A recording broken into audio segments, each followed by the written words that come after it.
오늘 말씀은 잠언 7장 10절에서 27절입니다. 키워드는 아침 드라마 2화, 지혜로운 경계선, 안전선 안에 살기입니다. 그때 기생의 옷을 입은 간교한 여인이 그를 맞으니 이 여인은 떠들며 완악하며 그의 발이 집에 머물지 아니하여 어떤 때에는 거리, 어떤 때에는 광장, 또 모퉁이마다 서서 사람을 기다리는 자라. 그 여인이 그를 붙잡고 그에게 입맞추며 부끄러움을 모르는 얼굴로 그에게 말하되 내가 화목제를 드려 서원한 것을 오늘 갚았노라. 이러므로 내가 너를 맞으려고 나와 내 얼굴을 찾다가 너를 만났도다. 내 침상에는 요와 애굽의 문이 있는 이불을 폈고 모략과 침향과 계피를 뿌렸노라. 오라 우리가 아침까지 흡족하게 서로 사랑하며 사랑함으로 희락하자. 남편은 집을 떠나 먼 길을 갔는데 은주머니를 가졌은즉 보름날에나 집에 돌아오리라 하여 여러 가지 고운 말로 유혹하며 입술에 호리는 말로 꿰므로 젊은이가 곧 그를 따랐으니 소가 도수장으로 가는 것 같고 미련한 자가 벌을 받으려고 쇠사슬에 매이러 가는 것과 같도다. 필경은 화살이 그 간을 뚫게 되리라. 새가 빨리 그물로 들어가되 그의 생명을 잃어버릴 줄을 알지 못함과 같으니라. 이제 아들들아 내 말을 듣고 내 입의 말에 주의하라. 내 마음이 음녀의 길로 치우치지 말며 그 길에 미혹되지 말지어다. 대저 그가 많은 사람을 상하여 엎드러지게 하였나니 그에게 죽은 자가 허다하니라. 그의 집은 스올의 길이라 사망의 방으로 내려가느니라. 아멘. 어제부터 시작한 아침 드라마 2화입니다. 아버지가 음녀의 집을 향해서 한 젊은이가 어두운 밤에 걸어 들어가는 것을 보았습니다. 거기에 아니나 다를까 누가 나타납니까? 음녀가 나타납니다. 10절에 기생의 옷을 입은 간교한 여인으로 나옵니다. 10절 맨 앞에는 본래 보라 이 말이 있습니다. 보라 기생의 옷을 입은 간교한 여인이 그를 맞는다. 자신의 정체를 그 옷으로 감추고 나오는 것입니다. 그 정체는 좀 뒤에 나옵니다. 이 여인에 대한 묘사가 11절부터 나오는데 그녀는 소란스럽고 권위에 복종하지 않습니다. 그리고 그의 발은 집에 머물지 않습니다. 집이 있지만 집에 머무는 시간이 별로 없습니다. 전통적인 정서에서 볼 때 뭔가 문제가 있다는 것을 느끼게 합니다. 그의 평소 행실이 어떻습니까? 12절을 보면 그녀가 어디로 다니고 있습니까? 어떤 때는 거리, 어떤 때는 광장, 또 모퉁이, 거기 서서 사람을 기다립니다. 누구를 기다립니까? 자신이 유혹할 남자를 기다립니다. 거기서 남자들을 만납니다. 그는 부끄러움을 모릅니다. 그녀가 남자들을 붙잡고 하는 말이 14절부터 나옵니다. 14절에는 자신이 화목제를 드려서 서원을 갚았다 합니다. 포장은 굉장히 경건하게 하고 있는데 내면은 그렇지 않습니다. 화목제는 함께 먹도록 많은 재물을 바치게 했습니다. 이 말은 집에 오늘 먹을 것이 많다는 뜻이 됩니다. 15절에는 내가 너를 맞으려고 찾다가 너를 만났도다 이렇게 말합니다. 아주 간절하게 기다렸는데 이제 보니 내가 기다리던 운명의 사람이 바로 당신이다 이런 말입니다. 16절부터는 아주 노골적으로 그를 유혹합니다. 침상을 구체적으로 묘사하면서 상상력을 자극하고 있습니다. 19절에 드디어 이 여인의 정체가 나옵니다. 그는 이미 결혼을 한 여인입니다. 남편이 집을 떠나서 먼 길을 가 있습니다. 앞에서 그려진 모습을 보면 이 사람이 이미 결혼한 사람이라고는 상상할 수 없었습니다.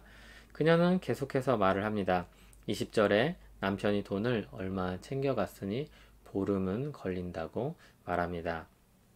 그래서 어떻게 됐습니까? 22절을 보면 젊은이가 곧 그를 따랐다 이렇게 표현하고 있습니다.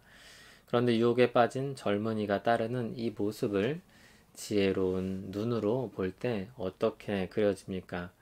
소가 도수장으로 가는 것 같고 미련한 자가 벌을 받으려고 쇠사슬에 매이러 가는 것 같습니다. 그는 죽음에 이르는 길로 가고 있습니다. 아침 드라마가 이제 종영이 되었습니다. 어떻게 재밌게 읽으셨습니까? 요즘은 훨씬 자극적이고 충격적인 드라마가 많아서 사실 이것은 아무것도 아닌 것처럼 느껴졌을지도 모르겠습니다. 아버지가 이 이야기를 들려주면서 앞서 말했던 것과 같이 이게 얼마나 위험한 길인지 강조합니다. 경계선을 긋고 그 선을 넘지 말라고 권하는 것입니다. 많은 사람들, 특히 젊은이들은 자신의 자유를 침해하는 것을 굉장히 싫어합니다. 그래서 누군가 경계선을 긋는다 이런 것을 달가워하지 않습니다. 그런데 만일 부모가 볼 때 그가 가고 있는 길이 낭떠러지를 향해서 가고 있다고 하면 어떻게 하겠습니까? 앞을 보지 않고 아래를 보지 않고 다른데 온통 눈이 팔려서 그 길로 향해서 가고 있다면 어떻게 하겠습니까? 사랑하는 만큼 그를 적극적으로 끌어내서 돌이키게 하려고 하지 않겠습니까? 성경을 읽고 설교를 듣다 보면 하지 말라는 말이 얼마나 많습니까? 불편하지 않습니까? 삶을 자꾸 제한하는 것처럼 느껴집니다. 내 자유를 침해한다고 생각하게 합니다.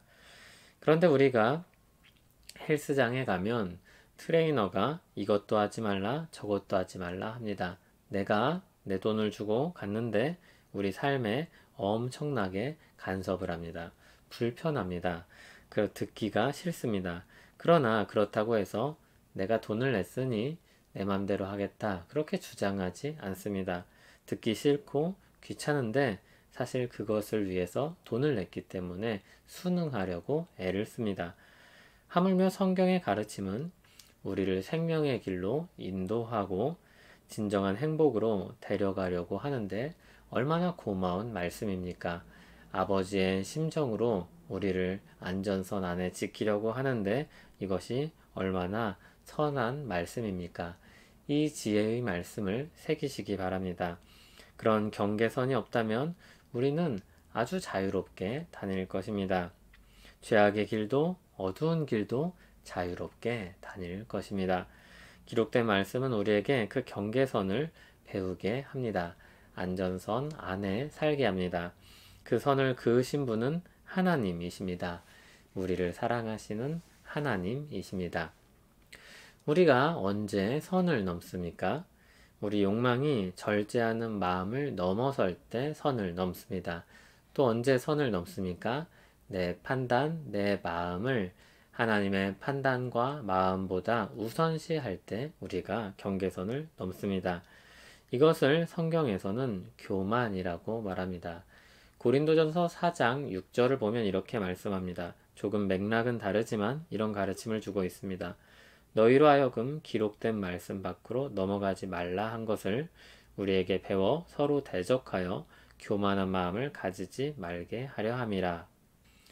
진정 그리스도 안에서 지혜로운 것이 무엇인지 역설적으로 비판하면서 하는 말입니다. 그러나 부끄럽게 하려고 하는 것이 아니라 사랑하는 자녀같이 주님의 교회를 아끼는 마음으로 하는 말입니다. 경계선 밖으로 나가고 있음을 알게 하고 선을 넘었음을 깨닫게 하실 때, 말씀을 통해서 그것이 드러날 때 겸손히 돌이키는 마음이 우리에게 있기를 바랍니다. 우리가 살다 보면 오늘 말씀에서 본 유혹하는 여인과 같은 일들이 얼마나 많습니까? 좋게 좋게 포장하지만 결국에 우리를 어두운 길로 이끌어가는 목소리가 참으로 많습니다. 그런 세상에 우리가 살고 있습니다. 주께서 지혜를 주셔서 그것을 분별하게 하고 그리고 그 길에서 돌이켜 행복한 길, 진정 행복한 길로 들어서는 우리 되기를 간절히 바랍니다. 하나님 아버지, 죄를 깨닫고 분별하는 것이 진정 지혜입니다. 우리에게 그 지혜를 깨달아 알게 하시고 주님의 안전선 안에 살게 하신 은혜를 찬송합니다. 예수 그리스도 안에서 살게 하셨습니다. 성령 하나님의 보호와 인도하심을 받아 살게 하셨습니다. 그 놀라운 은혜를 깨닫고 감사하며 우리 마음을 이끄시는 선한 방향으로 가게 하옵소서. 예수님 이름으로 기도합니다. 아멘.